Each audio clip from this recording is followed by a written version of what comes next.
My name is Morgan Moyers, and today I will be giving you the steps on how to hit a softball.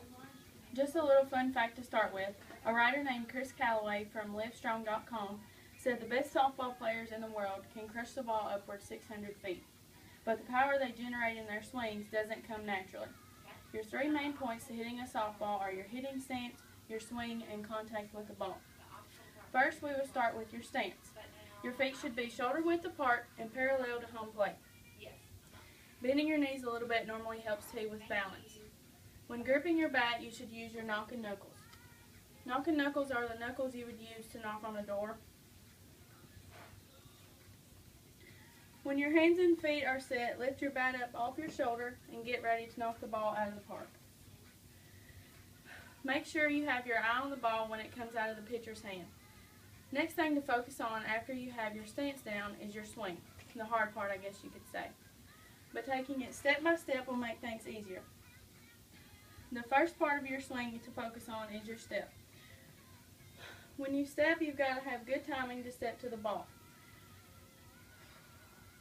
When pitchers change the speed of their pitches, it throws your timing off. This would be the change-up pitch. When your front foot steps towards the pitcher as the ball leaves her hand.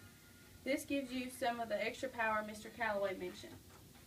Rotating your hips is another big power generator. When you step towards the ball and get ready to swing, you twist your hips towards the ball also. While you twist your hips, your back foot pivots almost like squashing a bug.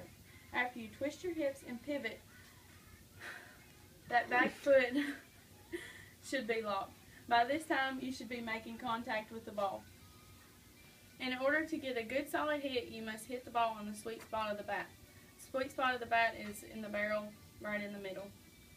Having a bat that fits your height and weight and is not too light and not too heavy is important as well. I'm 5'5" and use a 33-inch bat, and it's 23 ounces.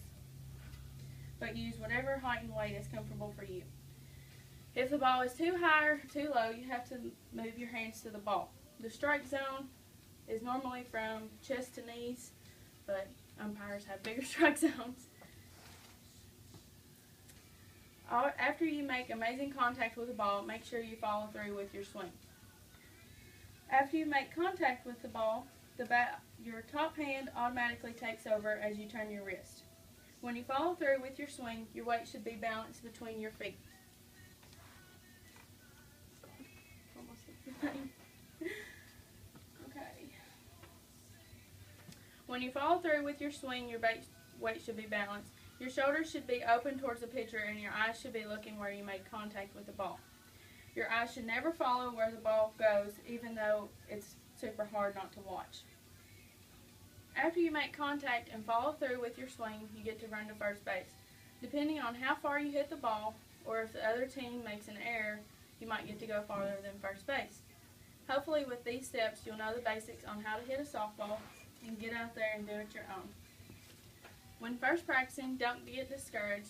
You don't hit that first pitch. Practice makes perfect. The more you practice, the better you'll get. How long is it? 3 minutes and 43 seconds. Okay. Stop it.